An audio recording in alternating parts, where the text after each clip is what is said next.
Assalamualaikum, selamat petang. Petang ni kita nak testing. Tapi arang tak ada, kita pakai kayu dulu kan. Arang tak ada lagi lah, kita pakai kayu dulu. Kita bakar hak mana yang boleh dulu. Arang tak ada lagi. Okay, kita cuba lah.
Sangat puas hati.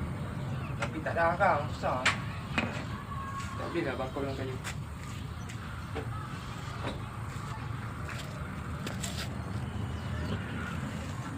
Arang tak ada.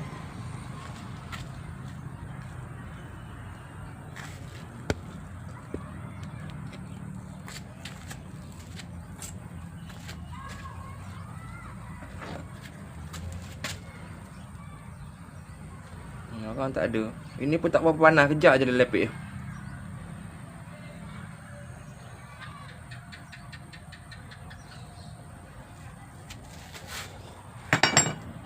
Ingatkan nak buatkan kuku kambing tau. Buat kuku kambing.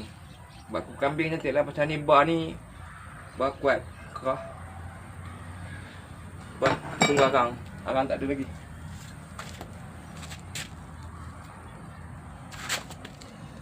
Cubaan pertama adalah lepas.